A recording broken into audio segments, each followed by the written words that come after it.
নমস্কার, দেখছেন কলকাতা টিভি, সঙ্গে রয়েছে অনন্যা। শুরু করছি জেলার সারাদিন। উত্তপ্ত সন্দেশখালীতে জারি 144 ধারা, বন্ধ দোকানপাট, শুনশান রাস্তাঘাট। শনিবার সন্দেশখালী থানায় যাওয়ার পথে বিজেপির প্রতিনিধি দলকে আটকায় পুলিশ। পুলিশের সঙ্গে বাদানুবাদে জড়িয়ে পড়েন বিধায়ক অর্চনা মজুমদার। পরে লস্করহাটি থেকেই ফিরে আসতে হয় বিজেপি প্রতিনিধি দলকে। পুলিশের সঙ্গে বিজেপির প্রতিনিধি দলের কথা কাটাকাটি। সন্দেশখালী থানায় যাব, আপনি এটা এলাও করুন। সন্দেশখালীতে 144 ধারা, 6 কিলোমিটার দূরে ধামাখালী সরবেরিয়া রোডের লস্কর পাড়ায় পুলিশের ব্যারিকেড। সেখানেই আটকে দেওয়া হলো বিজেপির প্রতিনিধি দলকে। বিজেপির অভিযোগ, বেছে বেছে তাদের কর্মীদের গ্রেপ্তার করছে পুলিশ।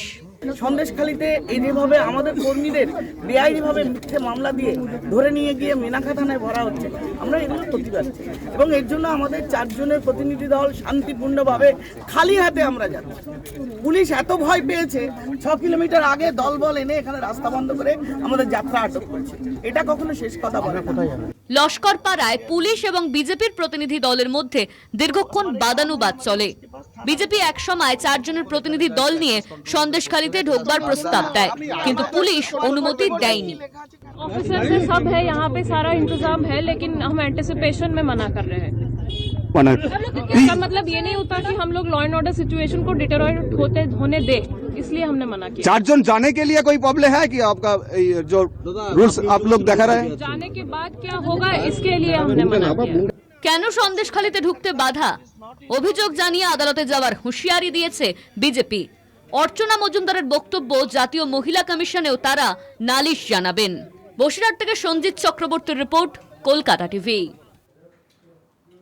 সন্দেশখালীতে শান্তি ফেরাতে রাজ্যপালকে ডেডলাইন বেঁধে দিলেন বিরোধী দলনেতা। 24 ঘন্টার মধ্যে ব্যবস্থা না নিলে সন্দেশখালী চলোর হুঁশিয়ারি দিয়েছেন শুভেন্দু অধিকারী। পাল্টা হুঁশিয়ারি তৃণমূলের। সন্দেশখালীর ঘটনায় সরকার কি পদক্ষেপ করেছে জানতে চেয়ে প্রশাসনের শীর্ষ স্তরে ফোন করেন রাজ্যপাল।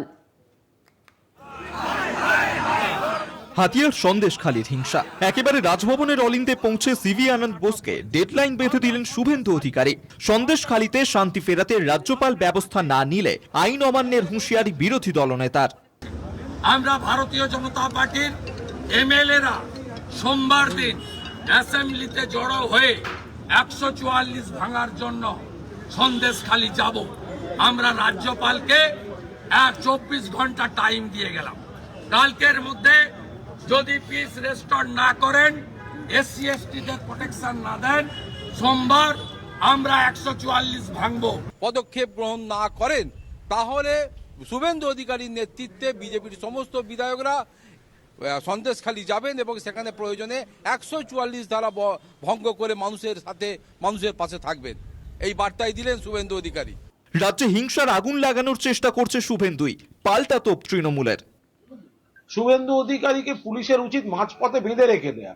যখন পরিস্থিতি শান্ত তখন গন্ডগোল করার জন্য শুভেন্দু অধিকারী যাচ্ছে, ওকে মাঝপথে কোনো ভালো গাছে বেঁধে রাখা উচিত।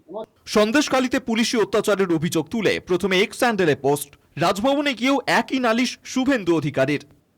আমি এক্স স্যান্ডেলে গভর্নর, জাতীয় মানবাধিকার কমিশন, জাতীয় মহিলা কমিশন, জাতীয় এসসি কমিশন, জাতীয় এসটি কমিশনকে আপিল করেছি যে গতকাল থেকে অত্যাচারী মমতার নির্দেশে তৃণমূলের গুন্ডাদের পুলিশের পোশাক নিয়ে আকাশ মাঘারিয়ার নেতৃত্বে, মনোজ বার্মার নির্দেশে, রাজীব কুমারের পরিকল্পনায় 12 জন আইপিএস অফিসার ওই দ্বীপ এলাকাগুলিকে অবরুদ্ধ করে ব্যাপক অত্যাচার করছেন শিডিউল কাস্ট, শিডিউল ট্রাইব, মহিলাদের উপরে।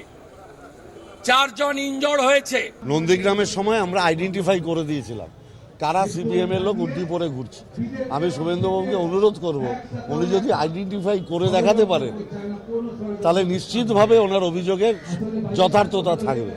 হাওয়ায় ভেসে লাভ নেই, উনি হাওয়ায় ভেসে থাকতে ভালোবাসেন, উনি সেই অনুযায়ী বলেছেন।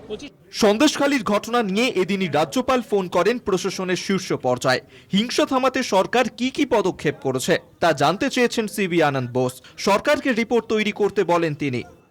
ক্যামেরা সন্দীপ সোমের সঙ্গে দুর্গাদাস বন্দ্যোপাধ্যায়, কলকাতা টিভি। এখন সময় একটা বিরতির, ফিরছে বিরতির পর, সঙ্গে থাকুন। আরাবুলের পাশে দাঁড়ালেন শওকত মোল্লা। ভাঙড়ে অশান্তি ও খুনের ঘটনার জন্য দায়ী আইএসএফ বিধায়ক নওশাদ সিদ্দিকী। ভাঙড়ে অশান্তি নিয়ে এমনটাই দাবি তুললেন ক্যানিং পূর্বের তৃণমূল বিধায়ক শওকত মোল্লা। অবিলম্বে নওশাদের গ্রেপ্তারের দাবিও জানান তিনি। আরাবুল প্রসঙ্গে শওকত বলেন, ঘটনার দিন পুলিশের নজরদারিতে ছিলেন তিনি, তাই ঘটনায় তার কোনো যোগ নেই।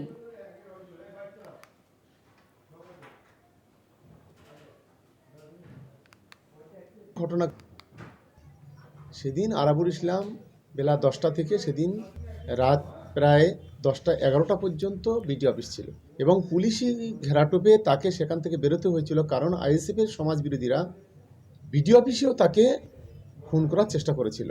সেই কেসে যদি আরাবুল ইসলাম যদি গ্রেপ্তার হয়, নওশাদ সিদ্দিকী গ্রেপ্তার হলো না কেন?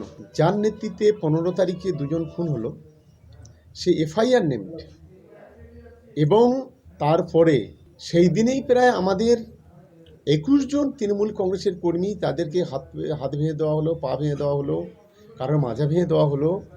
এবং সঙ্গে সঙ্গে যদি আমরা দেখি যে 11 তারিখে গণনার দিন, সেদিনও পুলিশকে গুলি করলো, একজন অ্যাডিশনাল এসপি গুলিবিদ্ধ হলো, একজন কনস্টেবল গুলিবিদ্ধ হলো। ক্যানিংয়ে পথ দুর্ঘটনায় আহত 10 জন। ক্যানিংয়ের সাতমুখী মোড়ের ঘটনা। মাধ্যমিক পরীক্ষার্থী সহ অভিভাবক তারা কিন্তু এই দুর্ঘটনার কবলে পড়ে। ক্যানিংয়ে পথ দুর্ঘটনায় আহত 10 জন, মাধ্যমিক পরীক্ষার্থী, অভিভাবক সহ আহত 10 জন। ক্যানিংয়ের সাতমুখী মোড়ের ঘটনা। ক্যানিংয়ে সাতমুখী মোড়ের দুর্ঘটনার কবলে মাধ্যমিক পরীক্ষার্থী সহ অভিভাবক। 3টি টোটো গাড়ির মুখোমুখি সংঘর্ষে এই দুর্ঘটনা ঘটে। আর এই দুর্ঘটনায় 10 জন ইতিমধ্যেই আহত হয়েছে বলে খবর। ক্যানিংয়ের পথ দুর্ঘটনায় আহত 10 জন, মাধ্যমিক পরীক্ষার্থী ও অভিভাবক সহ আহত 10 জন। তাদের প্রত্যেককেই ইতিমধ্যেই হাসপাতালে নিয়ে যাওয়া হয়েছে।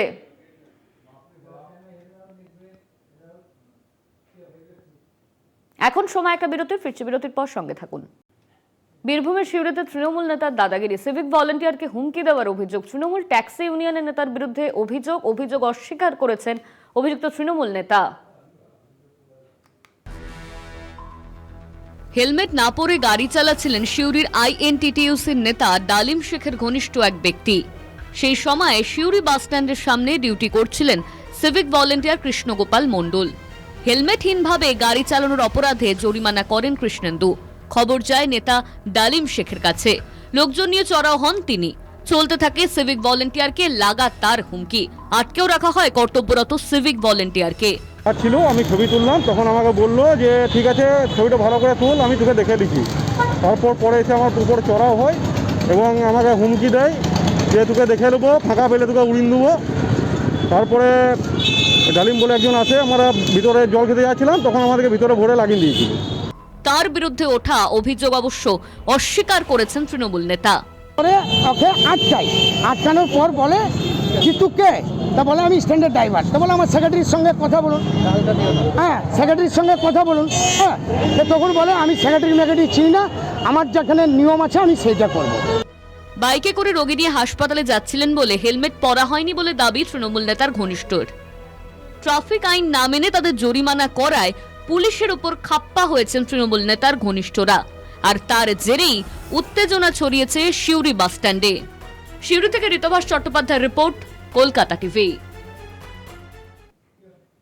জেলার সারাদিন আজ এই পর্যন্ত। দেখতে থাকুন কলকাতা টিভি, রাত দিন 7 দিন।